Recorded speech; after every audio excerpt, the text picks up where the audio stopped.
Hello and welcome to the Happiness Is podcast with me, your host, Bruce Jacobsen, and we are back, and it doesn't get any bigger and better than this. We're right in the midst of the World Cup. So who do you bring on? You bring on the man that fitted the boiler in my house. And not only that, he goes by one name and one name only. Chunk. Let's get him on. Hello, sir. How are you? I'm good, mate. Yourself?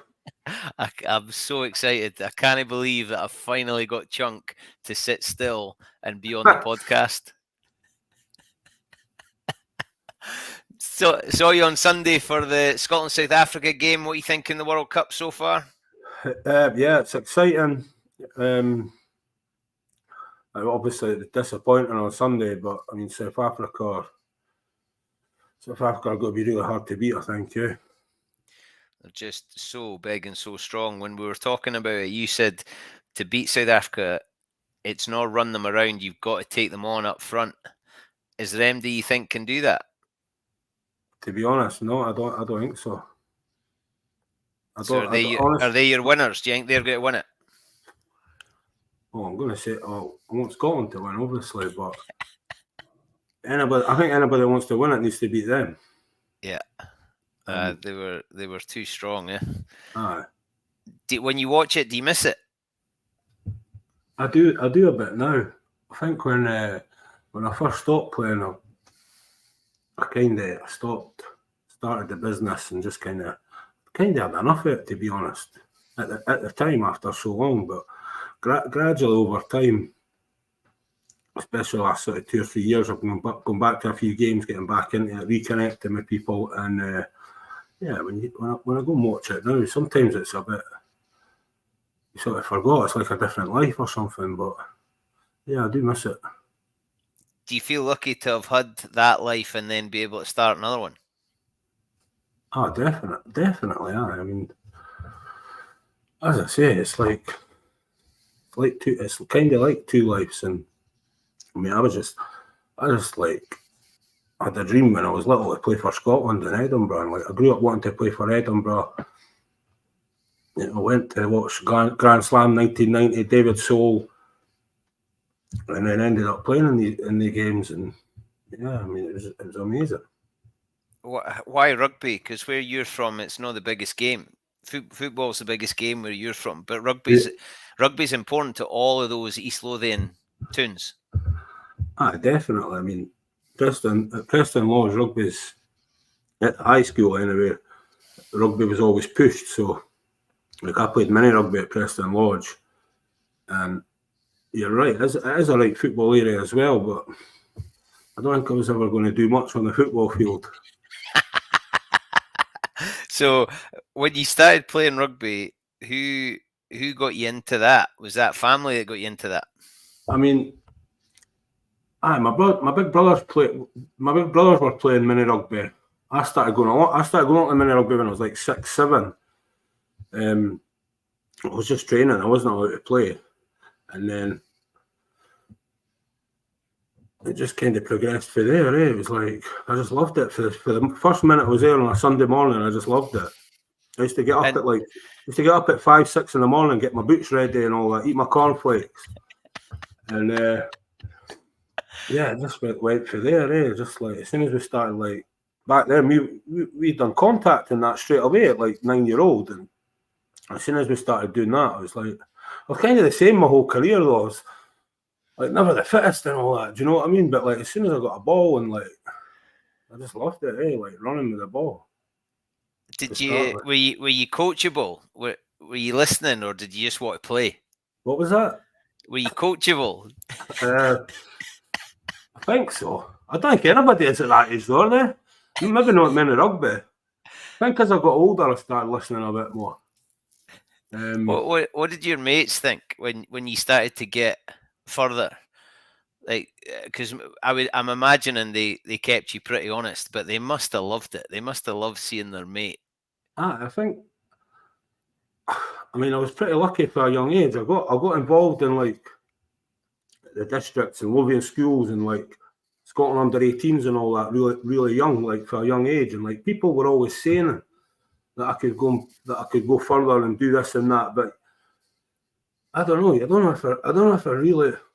I was going to say I didn't really believe it, but I wanted that so much. It's like I did believe it. I think my mates were all happy. Well, when I was younger, it was just such a.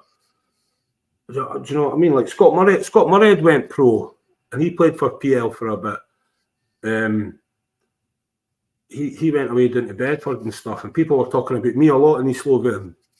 And I was playing in the 3rd division with Preston Lodge, and like I signed full time for Edinburgh from there. It was quite funny. I was like, one season I was in the 3rd division playing against Peebles and Kirkcaldy, and then like 12 months later I was like playing against like internationals all over the place, Welsh and Irish internationals every week. It was mental. And how different is it? Like now that's not going to happen now because you go into an academy and you've played quite a few years of senior rugby. Like how different did you find packing down at Beveridge Park against Kirkcaldy, and then 12 months later packing down against an international prop forward? I'll tell you. I'll be honest with you here, right? See that last year I played for PL. I think I was like 18 going on 19. Right, see the 3rd division at the time. Like at Kirkcaldy, you had like Danny Harrington and Willie Anderson. At Peebles, you had like Stevie Ferguson. Like all these guys were like Scotland A and like Scotland development players. And I was just young. Like I was getting my head shoved up my arse almost on a weekly basis. So. Like I don't know if this is going to sound right, but it was actually scrummaging was a bit easier when I started at Edinburgh than it was my last season at Preston Lodge. And is that because you were having to do so much at Preston Lodge, and then when you're at Edinburgh, the whole pack scrummaging, and you've got a hooker that can scrummage, and you've got a big second row behind you? I mean, there's obviously a massive difference physically wise in the size of guys and the strength of guys. It maybe didn't sound right there. I mean, my first season was really tough. It was, but it was a big jump for the 3rd division, fitness-wise and stuff like that. I remember my first day at Edinburgh, and I finished my apprenticeship on the Friday as a plumber, and then I started training on the Monday, and it was like the first day of pre-season with Edinburgh, and I think we're doing like 100-metre back-to-backs.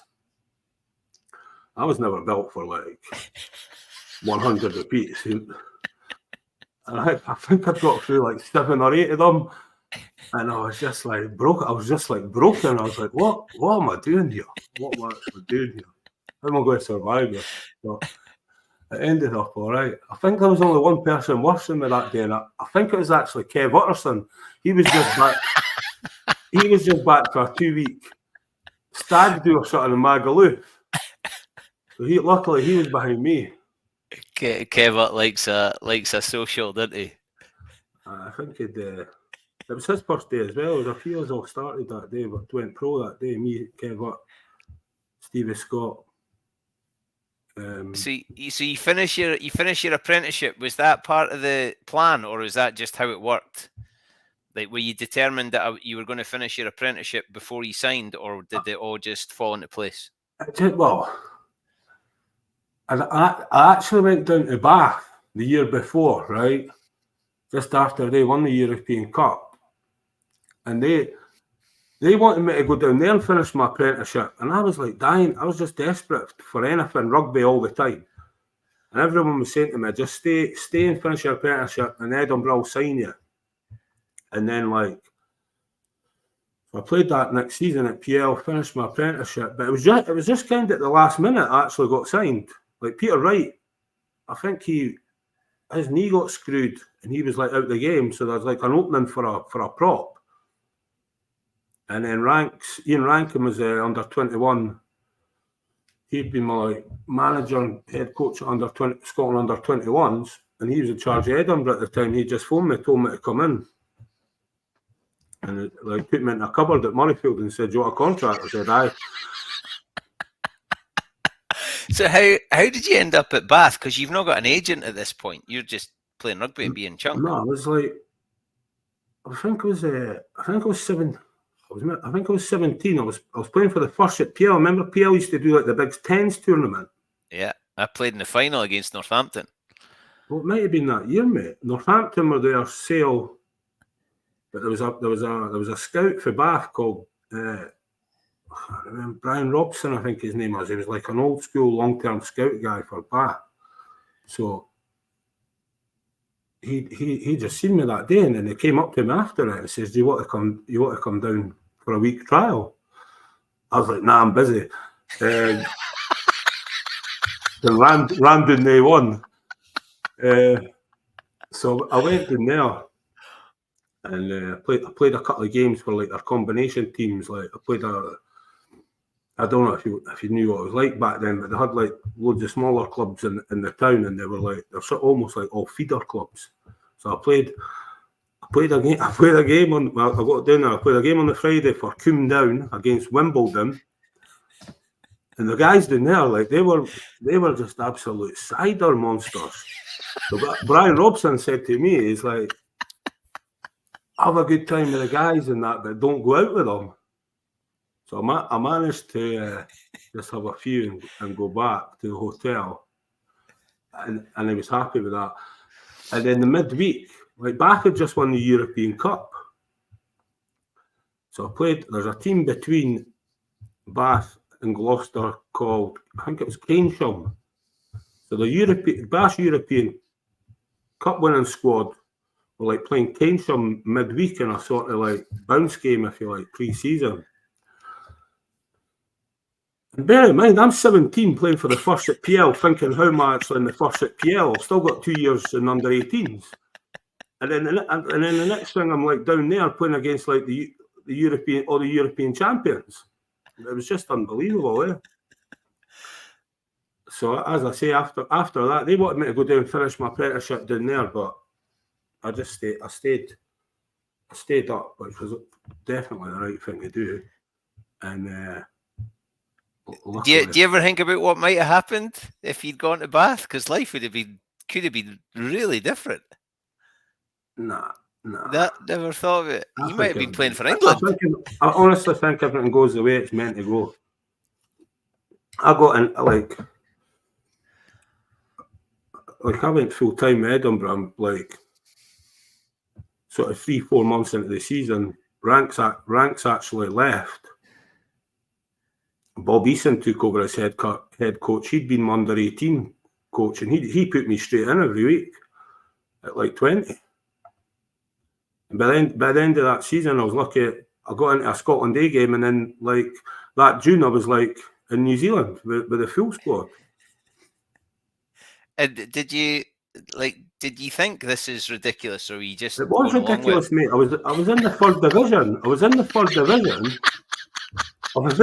division like 1 June. The following June, I was at Eden Park. I was sitting at Eden Park beside Lomu at after match function.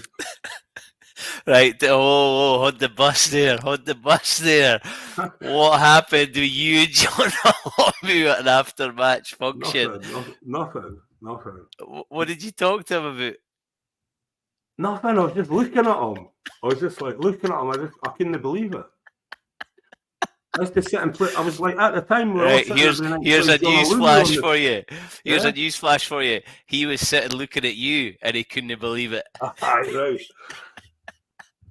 We were all sitting every night playing Lomu on the PlayStation for 2 years leading up to this. Everyone was addicted to Rugby World Cup '95, John Lomu Rugby, and then like that's how all that kind of panned out. Like. For the third division, signed by Edinburgh, sitting at Eden Park with Jonah Lumu, all within 12 months. Had you been anywhere? Like you'd obviously been age group stuff. So where had you been with rugby up till that point? I mean, I'd been in under 18s and the 21s. I'd been like right through that system. I mean, I think I played something like 20 games for the Scotland under 21s, and I was 2 or 3 years in the under-18 setup. So I'd been around a bit. But that was all right round about the time it all went professional, like 95, 96, 97. We were like the youth teams, all, if you like. So it was just the whole thing, the whole way it panned out was just unbelievable. So when you go into a Scotland squad, you already know some of the players because you've been through age group with them, you've played with them at Edinburgh. How different was it though to the other squads you'd been in, or was it just I'm in a rugby squad with other boys and we're playing rugby? Was it no different to you? What was Scotland? Aye. When I first got in, no, I was bricking it. I didn't really know anybody. I think the only person I'd kind of came up with that was on that tour was Chris Patterson. Like I played with him a couple of years in the 21s, but it was all like seasoned pros, you know. It was all like just like Chile, like, you know, just all the internationals. It was just like I was just like, how am I here? Like, how did so you did have that, like you were saying, like what am I doing here? You must have realised that you were good. Oh, it must have been. I think I was all right at the time, but it was just it was just all a bit of a shock the way it all happened. It wasn't a shock. I just mean it was like it all happened pretty quick. When you were with Scotland, like you've just said about sitting next to John Olomu, like that's a big deal for anybody. I don't care who you're sitting with. John Olomu is a big deal. Was there anybody with Scotland that you thought, like, that's class, I'm in the same squad as him? All of them. Everybody. And you and Mossy are pretty different beasts. You and Mossy approach the game slightly differently, I think is the polite way to put it. What was it like when you were away on tour? Did you just love that environment? Aye, definitely. Back then, tours were like, I think that New Zealand tour was 6 weeks. I actually came home unbeaten for that tour. Now I think about it, I played all the midweek games. But it was 6 weeks, and you were like, it was kind of set up differently back then. There was the duck trackers, and then the team, the Saturday team, basically, right? So we'd play on a Tuesday or Wednesday night, and then you'd be holding bags cannon fodder for the full team getting ready for the Saturday. It was just a continuous cycle of that for 6 weeks. So the duck trackers basically never got like the day off after a game or anything like that. You were holding bags. And I mean, the tours were brilliant back then. It was amazing. You'd go to so many different places as well. Like even the mid 2000s to late 2000s, when we were going on tour, you just sort of go somewhere, play a couple of tests, sometimes in the same place. When we were in Argentina away in 2010, we dotted about a bit, but like New Zealand, we were in like 8 places in 6 weeks, something like that. It was amazing. Seeing a good bit of the country. Are you glad there was no social media then? It was probably a good thing, that. I would say. What was it like going to somewhere like Argentina? I mean, I've never been. I'd love to go, and especially for rugby, because like you said we spoke about football before. Everybody thinks Argentina football, but the rugby's huge, and the fans are crazy, aren't they? Oh, they love it across there. I mean, I can't remember where all the tests were. When was Tucumon? I remember Tucumon was like crazy. Like the fans were mental. It was like, it reminded me a few times like when we were playing in the south of France, like European Cup games. It's like you're running out onto the pitch and there's like a sort of cage over your head, and you're thinking in the warm up, why is that cage there? As you're running out in the warm up, and you go back in and you come out for the game, and there's like bottles bouncing off the cage. Like being back at the penny pit. It was a bit. It's like a PL Musselburgh derby.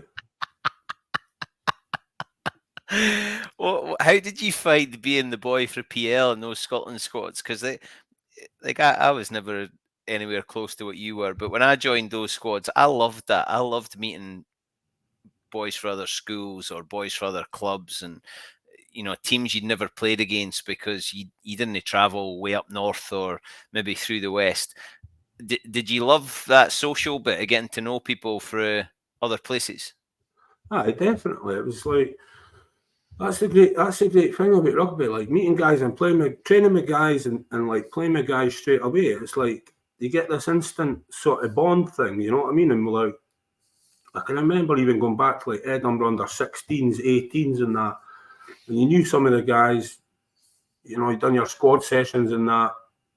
Went out for a few pints to Bertie's, get to know boys, and yeah, that. I think that's the thing I love most about rugby and like the touring and the away games and that. It's like the camaraderie, the nights out, the laughs, all that stuff. You know, it's like it's a serious game. It was always a serious game, but I think like some of the best things I was involved with were like on tours and like away games and that. When guys like that's when guys really got close, and like. Wasn't all about drinking, like you know, they're just going out during the week for meals, a couple of pints, like having good fun. You must have had a lot of roommates over the course of your career. I had a few. I think by the end of it though, there was only be a few guys that would want to room with me because like my snoring. Apparently, I was a bad snorer. I still don't believe it. So how does it work? Do you pick your roommates, or does the coach who decides? There was all different ways it was done by different coaches, different teams. Like at Edinburgh for years, when Lindsay was a team manager, she would do it on like a rotation thing, but she'd always put me and Scott McLeod together. Oh no! That was it. My last few years, I was always with Scott because it was like, see, when he fell asleep, it was like nobody could wake him up. So it was like with my snoring, it was like it wasn't a problem. There was guys waking up in the rooms next to me and like 2 doors down with my snoring, but Scott would still be asleep in the bed beside me. I love Scotty McLeod. What a boy. Well, I can't imagine you two talking a lot about rugby though in that room. No, I was actually speaking to him today. He was on about. He still talks about Nike Air Jordans all the time. Oh, what a boy! Loves his basketball, eh? Aye, he loves it. He's a big poser too. Did you ever see his Jordan tattoos? No. Have you seen his tattoo? Like you seen his sleeves he's got? Yeah. Well, has he got Jordan in there? It just used to have like a Jordan motif there and one there, like on each arm. But he was a player though, eh? Scotty was a basketballer. I remember being in South Squad sessions with him, and he wouldn't wear rugby shorts, so we couldn't do line-outs. So somebody would have to swap shorts with him so he could get lifted in a line-out at training.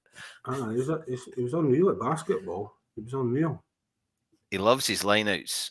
It was some guy in the line-out, like unbelievable. Quick. So athletic. He was. What was he like in a scrum? Honestly, he's one of the best guys I've ever had behind me. One of the strongest. Really? I say that to people. People are obsessed with the sort of gym strength and all that kind of stuff. But like, it's massively important. Don't get me wrong. But like some of the guys that I felt were the best scrummagers I had behind me, they're probably nowhere near the strongest, like physically. They just had this thing where they wanted to scrummage. You know, like the front row. Scotty's got that edge, though, isn't he? Scotty's a mongrel. It was. I'd always pull his hair as well, though. I'd just give his hair a wee tug. He was some player. I would love that. Would have been the brilliant documentary to have been in a room with you two. I bet it was a shambles. I can't imagine you two being neat and tidy. I was all right. It was. I think the real problem was waking us up. There was one time, right? I think it was a Roni. We were staying in Parma. We're getting beat at half time. We ended up winning. And we ended up, this is no lie, we ended up in a restaurant at 5 a.m. having a sit-down 4-courser with what I think was like the local mafia or something like that. So they're giving us like drinks for each course. So we went back to the room at like 6:30 for a 8:30 flight. And like, I'm snoring, he's comatose. I think the whole squad tried to bang on the door to wake us up before they woke us up. I love it. It was some player. Who did you room with when you were away with Scotland then?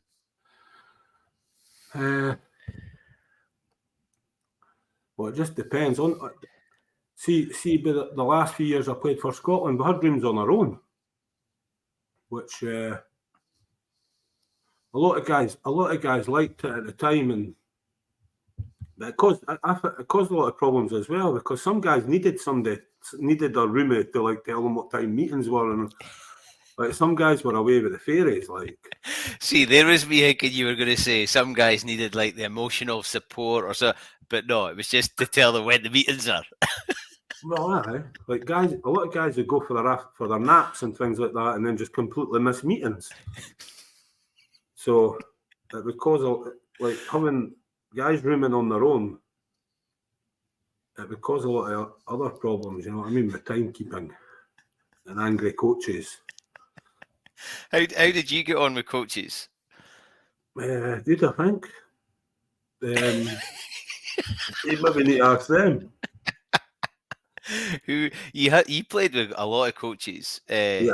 Edinburgh went through a lot. I mean, in your time at Edinburgh, you must have seen loads of coaches, because it was at one point it was like a revolving door.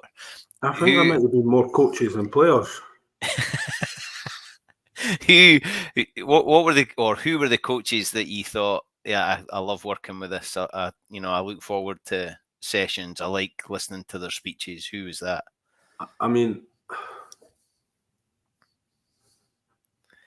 I think when I first started, I was just kind of in awe of everything. But like, because I'd had Bob like through under 18s and that, and then him sort of giving me a shot as a pro and that sort of in the Welsh League, like I'll never forget that. And then Frank took over, and Frank just wanted to play this totally different way to everybody, and like this, and it was really exciting. Like the first sort of 2-3 years Frank was there, it was a kind of different ethos he was trying to get us to do. It was almost like he was a bit ahead of his time with what he was trying to do with us at Edinburgh. Everybody else started doing it sort of 3, 4, 5 years later. So that was a good period as well. And at that time as well, when Frank was there, like Todd Blackadder and Brendan had came across from New Zealand, Brendan Laney, Chainsaw, which was pretty surreal as well at the time. That was a good period. I remember sitting in my house watching it was like the NPC Cup final, and it was like Canterbury against Otago, and it was like Canterbury won, but I think Chainsaw was like man of the match, and it was like 4 months later they were like on the back pitches with us. It was just like, how is this happening? It was crazy because they were massive name, like Todd Blackadder, massive name. And like Todd was captain of the All Blacks when I was at Eden, like that tour at Eden Park. So like, see that after match, I said when I was sitting with Lomu, like Todd was up talking, and then it was like sort of 18 months later, he was like playing. He was like our captain. I was like, what was that like? I mean, in Scotland we've got this thing with the All Blacks, like. We know them all. We know All Black players like we know Scotland players, because Scotland and New Zealand have always had that relationship. But they're just so good. So Todd Blackadder walks in. Like, to me, that's that's like movie stuff. Like that's comic book stuff. That this hero's walked in to play club rugby in Scotland. It just feels mad. It was. It literally was. How did he present himself? Because those first impressions, he must know they're looking at me thinking that's Todd Blackadder, which probably puts a bit of pressure on him. What was it like when he first came? Because Brendan Laney got a hard time because he arrived and went straight into the Scotland team, whereas Todd Blackadder's one that's really thought of still really highly. Do you know what? When Todd came in, I can't remember the complete details of it, but it wasn't pre-season. It was like a bit into the season.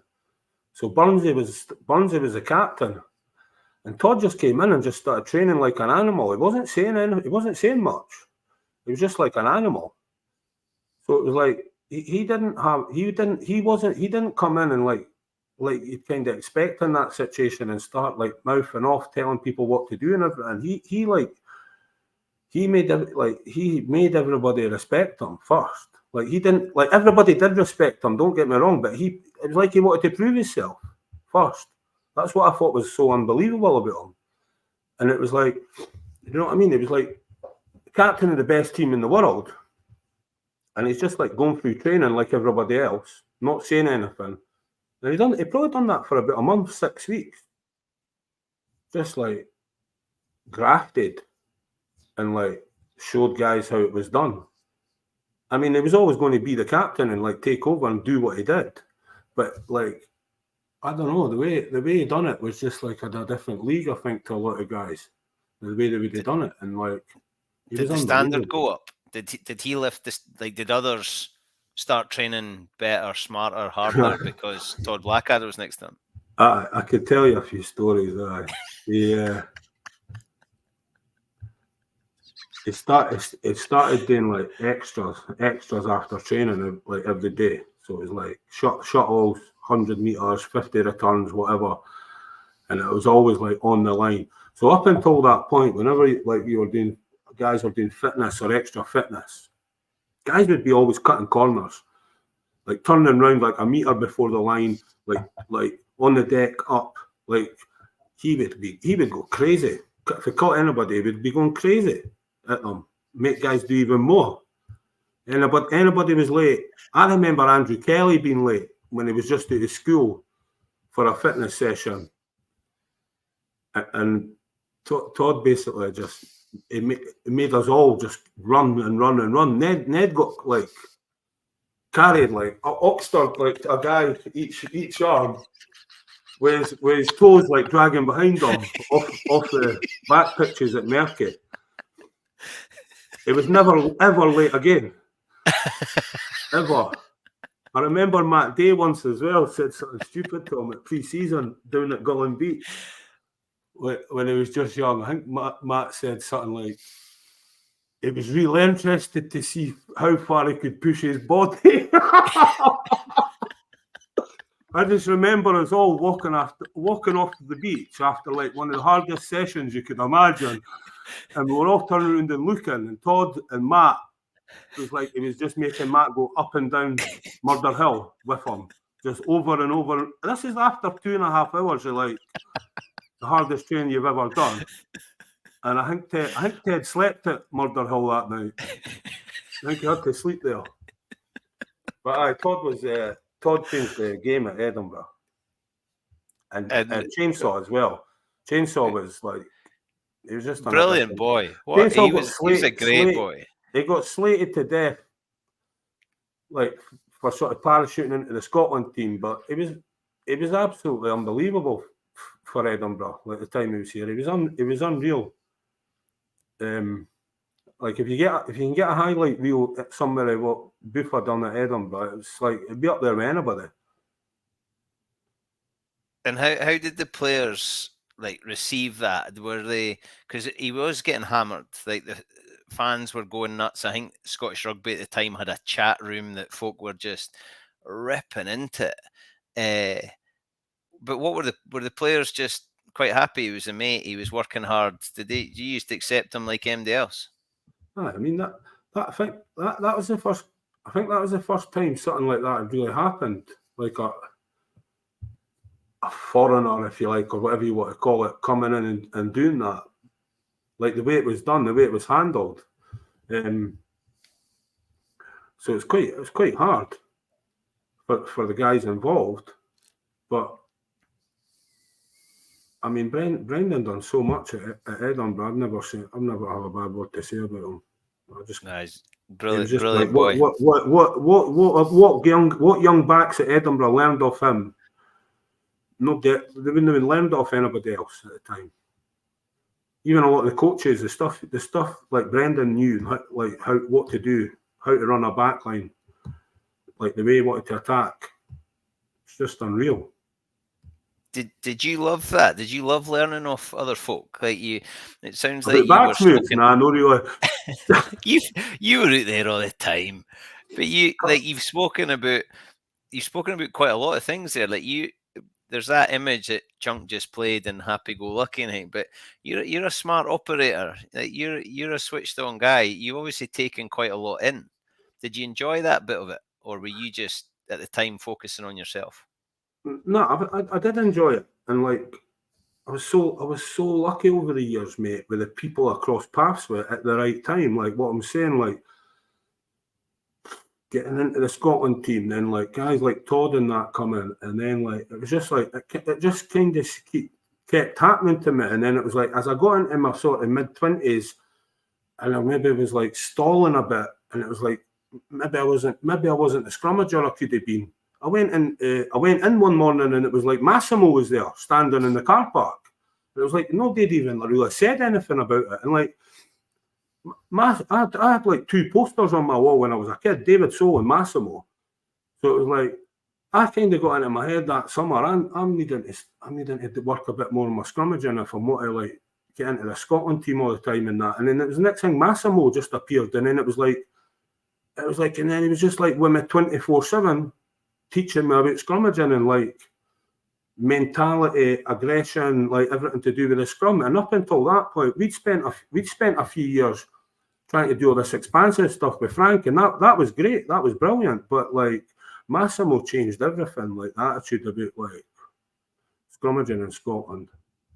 When he came in, so somebody like that comes in, right, and everybody that worked with him spoke so highly of him and loved him, and some of that was because of his knowledge and how he helped them get better, but some of it was him as a person.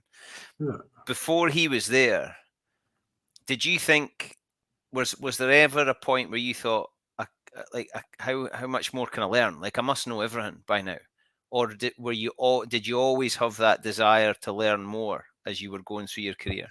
No, I think always wanted to learn, and like don't get me wrong, like I was around good forwards coaches and everything up until then.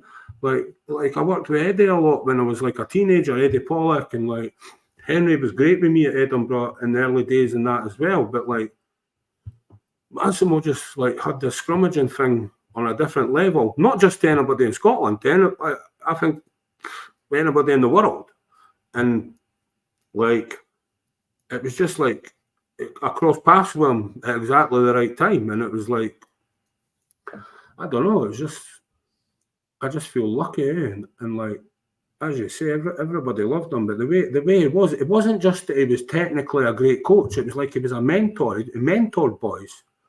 I don't think I really realised at the time. But now that I think back, it was like it was that guy's 24/7. But it wasn't just like talking about rugby and scrums and that. It was like he was always around guys, asking how they were, shaking everybody's hand. Like he had an angry streak in him if boys were pissing about and that. But it was like guys just respected him and listened to him and done what he said. He was a top coach. Did you love scrumming? Like if it was a Tuesday scrummaging session, were you like, yes, this is it, or was it really just a necessary thing you had to do? No, actually, this is where people have got it wrong. It's like everything else is kind of like nothing else really actually matters. Everybody thinks it does, but Like what I was trying to say earlier about South Africa, I guarantee you by the end of this tournament, it'll all come down to South Africa's scrummaging folk. Like everything else will go out the window. It'll just be about taking on people up front. I know it's hard for backs to accept that, but that's just the way it is, and it'll never ever change. Would you, if you could have, right? If you weren't playing for Scotland, who would you have played for? Who would have been the country you would have played for? Me? If you could Denmark, maybe. If you could have played in a front row with anybody, who would it have been? Would you have been in a Springbok front row knowing that they were massive, or would you have played in the All Black? Who would it have been? Who would I have chose to play for? Aye. I don't know. Nobody. I want to play for Scotland, mate. Nice. Right, we'll take that. We'll take it. Argentina maybe at the time, like growing up watching Argentina. See, that just proves that you do love scrummaging. If you say, when you're our age and you say Argentina, that means you love scrummaging. Because at the time, that was them. You're right. That was everything. That was what they did, was scrummage. The 80s and 90s, watching them. So what was it like scrummaging against them in Argentina? It was fun. No, it was hard. It was hard, but we done well. I mean, they were tough. They were tough games. We played 4 tests in the 2 years over there, and won 3 of them.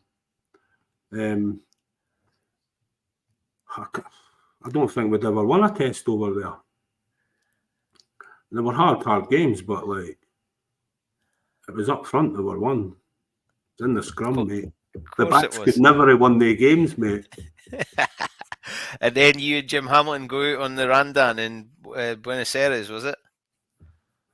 I don't know what Jim was doing. I was just getting some protein powder. What was the story you told me on Sunday? About the roundabout? Yeah. I was walking across the roundabout with an 8 foot by 4 foot glass door. I'm not exactly sure what he was doing. Like to this day, I don't know. So Jim Hamilton just said he was busy. That was it. I asked him what he was doing. I said, "Do you want to go to the chippy?" And he said, "No, I'm busy." With his 8 by 4 foot door for the front of the Hilton, aye. I love that because he's dined out on quite a lot of chunk stories. So I'm glad that we got in the door on the roundabout story with Jim.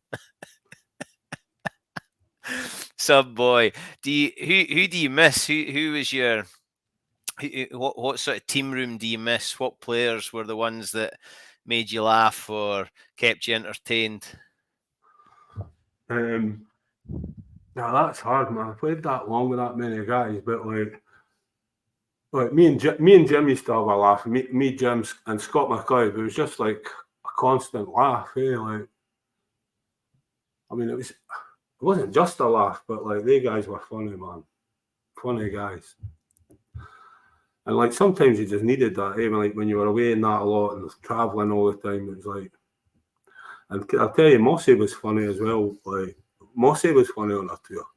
I mind one time he had in like a full size, like a walk-in fridge in Canada somewhere. So like Stuart, they used to put like all the usual suspects would be doing for the toast, like late at night, like 10 o'clock at night. And Stuart Barton was one of the worst. They'd come down and they'd shovel up all the bread and like all the jam for the fridge. So one night Mossy had in the fridge with the jam, like the walk-in fridge. Barty walked in and opened the door to get his jam, and Mossy just jumped out on him. It was so funny. Mossy plays this straight lace on TV and working for Scottish Rugby and but everybody that knows him knows he's an absolute pest. Mossy is a funny guy. Absolute man. Barty, what a great boy Barty is. Yeah, Barty's a brilliant physio as well. like unbelievable. But they guys used to work their socks off, Barty, Muchie, all they guys. What was your relationship like with the strength and conditioning teams? All right, huh? It's fine. I struggled a lot, and I struggled a lot early on. Like I was never a big runner. Like down and up shuttles and that, fine. But there was a period, man, when it all came down to like your 3K times and all this stuff, and I just couldn't operate like that. When I improved it and stuff. You know, when things actually really changed for me fitness wise, Mark Bitcombe came in, right? He'd been all over the place, like Wigan Warriors. He'd been across in the NFL, you know, like loads of, and then like he went back to Wigan, ended up Olympic. He's done so much stuff. Like he was amazing. Man City, and like he came in and like he said, like, didn't get us wrong. Like I got all my fitness coaches, and I got stuff for everybody, and like I improved bits and bobs from them all. But like what he said to me is, he says, I'm not going to compare you to anybody. So I'm not going to compare this time of yours to his time. He says, I just want you to beat your times all the time. Like every month, I want that to get a bit better, that to get a bit better. I want that to get a bit better. And it was like, instead of me continuously like trying to beat guys that were like so much aerobically fitter than me, where I was never ever going to get there unless I just stopped playing rugby and concentrated on the running, which was never going to happen. I just improved. He just had me improve beating myself. So every time I was training, then I was trying to beat myself, not the guys who were so much fitter than me. And like gradually over time, I just started getting closer and closer and closer to them. It was just like a mindset thing. Like he hit me with, and it was like it changed everything for me. Like that's smart though, eh? That's a good way to go, because you could have got pretty down when you're always comparing yourself to somebody else. Whereas I was, and that, but if you were passing that on to a young player, I didn't get picked, he's this, that, yeah, but just make yourself a lot better. Like that's pretty much what you're saying. If you just focus on you and get as good as you can be, exactly, then that's see what happens. 100%. Would you go into coaching? Oh, I don't know. I'm getting on a bit now. Maybe. I mean, I want to do something. I'm just not exactly sure, like what it will be yet. But I feel like I need to give something, like, you know, the stuff that was kind of passed to me by Massimo and like guys like Tom Smith as well. It's like I feel like I need to like sort of pass it down a bit, but I just don't know where exactly yet and how. I've got a brilliant idea. Chunk does Prop Star. Prop Star. You could do a scrummaging clip. It could be like a 6-week series, and at the end of every week you eliminate somebody, and then the prop at the end of it gets a contract with Edinburgh. Sounds all right. Let's get on Channel 5. Chunky's Prop Star. I love it. But there must be heaps of knowledge in there for you to pass on, even if it doesn't necessarily have to be as a coach, but as a scrum technician. You'd be class at that. I mean, the game changes in that. The game's changed since I stopped playing. Like the year I stopped playing was the last year there was hits in the scrums. So like scrummaging and all that's changed a lot, but like over the whole time I was playing, a lot of the stuff changed. But like there's basics in scrummaging, and there's things you can't hide of, and the things Massimo used to go on about a lot of the time, which like I didn't actually realise it as much. And Tom used to talk about it as well. Tom used to sit a lot and talk about emotion, right? The emotion of scrummaging and all that, right? Massimo was the same about aggression and your mentality and like wanting to die in every scrum and like and all that. And like it was almost like a lot of guys, and like even myself at some points, I didn't actually completely realise what they were talking about until I was finished and looked back on it all. And it was like the fact, like the bottom line is, and you can see it.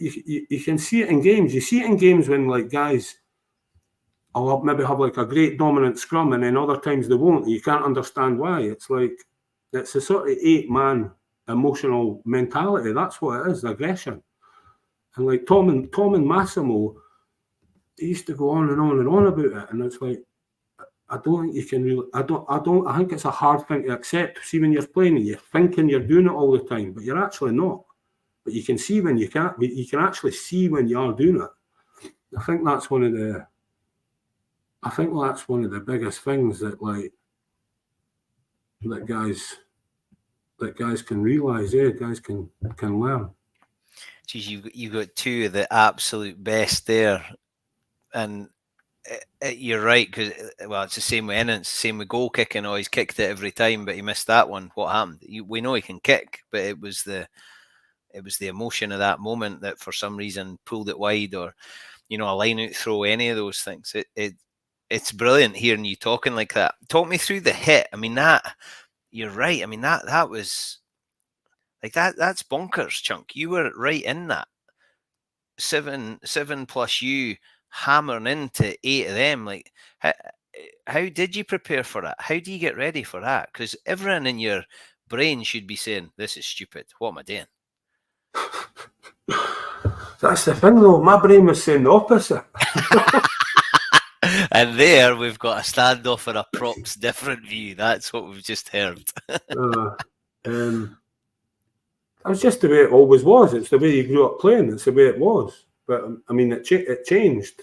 They changed it. They changed it because of all this sort of gamesmanship and the shenanigans that was going on, and the referees, the referees couldn't deal with it. Like a referee can't stand and watch 4 props at the same time. It's impossible. So they took the hit away. But I kind of think they opened up another can of worms. So, aye.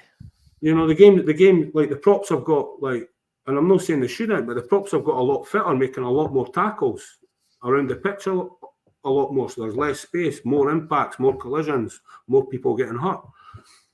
It's like the thing I loved about rugby was there was a place for everybody. Like, you didn't get the wee chunky props anymore, like the shorter, stocky guys, because there's no hit. Because you could, shorter guys. Look at Tom. Look at the guys that Tom took on, like monsters. Like, that doesn't happen. It doesn't happen now because there's no hit. So there was a knock on to taking the hit out of the game.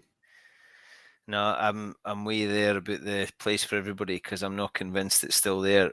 Scrummaging, like whenever I see a referee blow the whistle and put his arm in the air at a scrum, I always think, how have you done that? Like, what have you seen that? And there is now like the bind slipping and so, but you must have loved playing with certain refs because you knew they didn't have a clue what they were doing, or you were getting away with it, and you must have had some chirps with referees. That's what I'm saying. It became like a big, like this. The gamesmanship in the scrum was just like it was getting ridiculous, and it was like, guys would get a reputation for doing this, and then it was like it didn't matter what they'd done. It was like he was getting the blame of that, and he was getting the blame of that. It was like what was actually happening went out the window. Everybody was pre-thinking stuff and pre-deciding stuff. But I just did what I did, mate. There must have been some chat in some of the front rows. Who would give out a little bit of chirp in the front row? Did you speak to your opposite man, or did you just do it physically? It depends what they were. If they were being a bit lippy, I wouldn't say I was lippy, but if some guys were like getting a bit wide. I don't know. Do you know what? Do you know who I remember has been shocked at how much chat they had was Richard Cockrell. We played Leicester in I don't know what year it was. We played them in a warm-up game, and I just couldn't believe the banter he was coming. It was just angry. Who else? Mark Reagan was always funny as well. I don't know. It's just part of the game, eh? It's just I enjoyed it all. Of course you did. Murrayfield, like I didn't get to play at Murrayfield. You got to come out there, full stadium. You know, you got some great results. You had some tough times, but you had some great. What's it like playing in front of? Because as a kid, you went, you watched, you were like that's the dream, isn't it? You didn't pretend that you're. Well, maybe you did pretend you were playing at the Penny Pit, but any Scottish kid, the imagination is I'm playing at Murrayfield, and then you got to do it. You got to sing the national anthem. You know, you got to celebrate in the changing room. What's match day like at Murrayfield?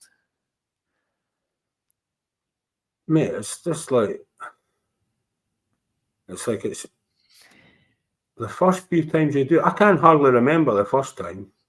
Like it was just like so emotional, like being there.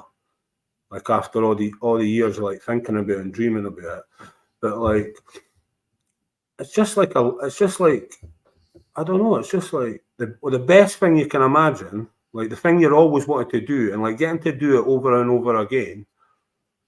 Maybe sometimes it's like you get used to it, and you maybe didn't appreciate it at the time as much as what you should have. I think that's probably being honest. But like when I look back now, I'm like I drive about Edinburgh a lot in the van and that, and it's like sometimes I'll drive close to the stadium. I'll look at it and I'll be like, I've played there 40 times for Scotland, something like that. I'm like, how the hell did that happen? It must be class. And you said when you stopped playing that you didn't really say fall in love with it, but it wasn't the most important thing. And now you're getting back into it. Do you think you needed that time? I think at the time, I think a lot of guys when they finish up, some guys like stay involved straight away, go doing the sort of professional coaching thing and all that, and that's great. But like I knew that really wasn't for me at the time. So it's like I went back sort of into the building trade.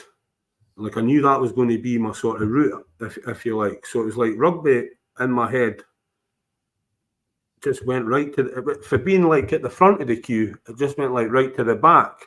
And a lot of other stuff was going on in my life, and rugby was just like nowhere near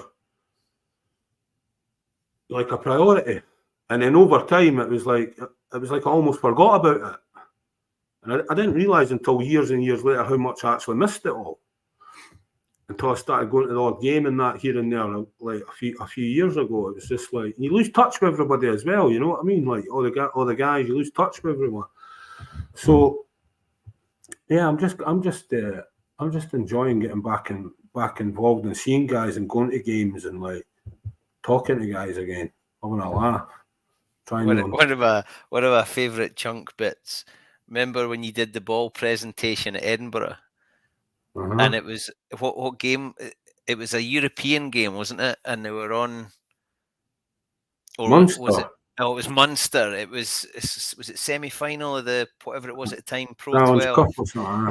And you went on with the ball, and then at half time I was supposed to do an interview with you, and nobody could find Chunk, and it was like, where's Chunk? I'm standing with the microphone, and they're in my ear going, have we got Chunk here? Have we got? And I said, I don't know where he is. He's never shown up.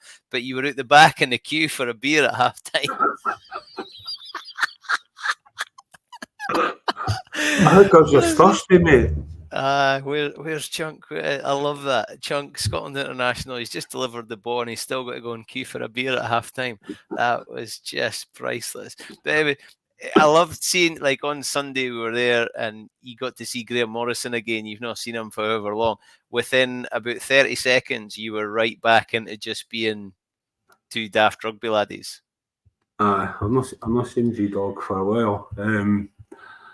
That's what I was saying. It's like you train and play with these guys for years and years and years, and like you're basically living the guys, and then it's like what you say, you don't see them and then you see them, but it's just like you just go straight back to like that time, if you like.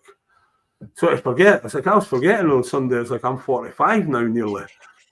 Felt like I was like 25 again. Down in pints on the stage. Like, what's going on? We've got work tomorrow. It was class seeing you. I love that you're back into it. If you go back to one game or one stadium or one changing room, what would it be? So the thing I'm like you've said about being on tour now, the thing I miss is the changing room. And I didn't mean the changing room now that's got the social media guy in the corner and the TV cameras. I mean the doors closed and it's just you lot in a changing room. I miss that massively.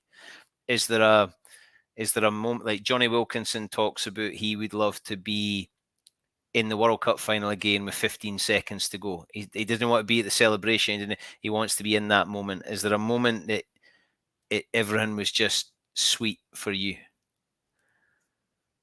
Do you know what I love the best is like, see at the end of the games, like the last minute or something, when you've been in an absolute war, and it's like you're about to win, but you're not quite sure, and then the whistle goes. It's like that's the best feeling ever. Like you can't get it anywhere. Nowhere. You'll never find it anywhere. Like when you've like been in an absolute battle, and then the whistle goes. That's the bit I miss the most. Like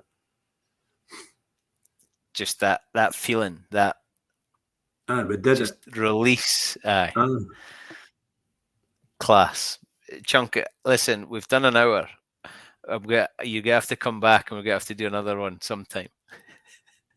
Now, I did tell you you're going to do this, and I really want to know what happens here. So, at the end of this, I ask people to finish the sentence. So, Chunk, for you, happiness is?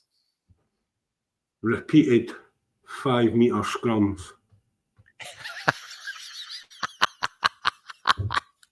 I love it. Chunk, thank you. I loved it. Enjoy your holiday. See you soon, my man. Cheers, mate. I'll catch you later. Love it. How good was that? I've absolutely loved that. I've laughed and I've smiled, and it's an hour and it feels like it took about 20 minutes. That was Allan Chunk Jacobsen, former Scotland international prop forward. You can watch on Facebook and YouTube. You can listen on Apple, Acast, Spotify, or wherever you get your podcasts. Please tune in.